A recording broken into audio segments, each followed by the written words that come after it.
عايزة أقول لكل أب وكل أم، مهما كانت نتيجة ابنك أو بنتك اتعامل بحكمة، اتعامل بهدوء، فكر قبل ما توصل الكلمة اللي انت هتوصلها لابنك أو بنتك. اللهم صل وسلم وبارك على سيدنا محمد وعلى آله وصحبه وسلم تسليما كثيرا. بإيدكم إن انتوا تحببوهم في التعليم، وبإيدكم إن انتوا تكرهوهم في التعليم.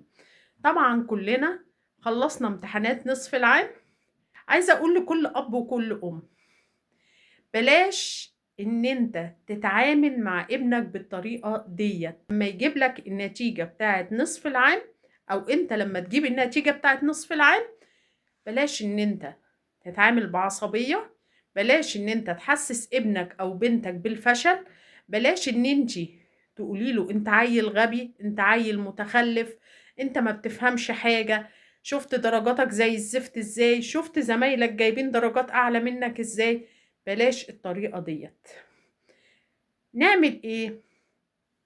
المفروض إن إحنا لما أولادنا يجيبوا النتيجة بتاعتهم، إن إحنا نتعامل بهدوء تام، نشوف النتيجة بتاعتهم ونشوف هما في عندهم ضعف في إيه المواد اللي هما نتيجتهم قليلة فيها، ونشوف إيه سبب المشكلة. هل ابني ما كانش بيذاكر المادة دي كويس؟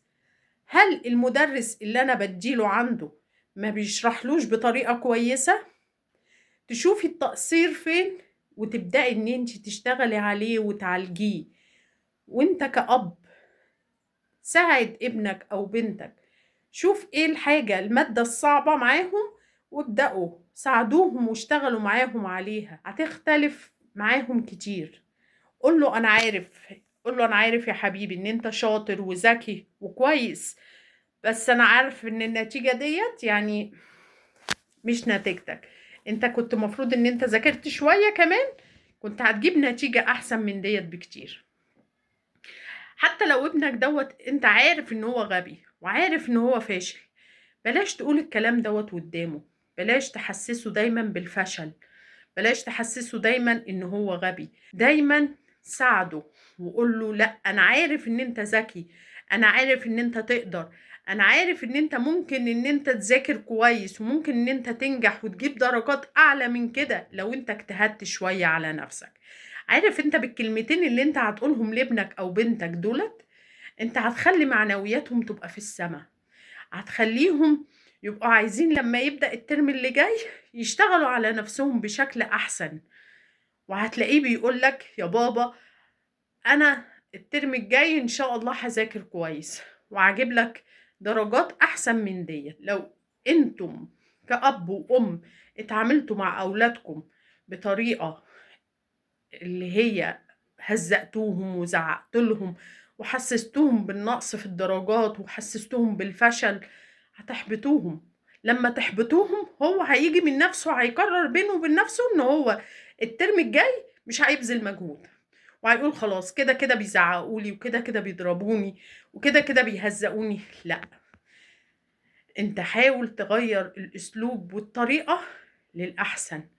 حاول ان انت طالما ابنك بذل مجهود وعمل اللي عليه بس درجاته قليلة شوية، معلش كافئه، كافئه، قول له يا حبيبي انا عارف ان انت اجتهدت وعملت اللي عليك، ومعلش ودي هدية بسيطة عشان انا عايزك الترم الجاي تجيب درجات اعلى من كده.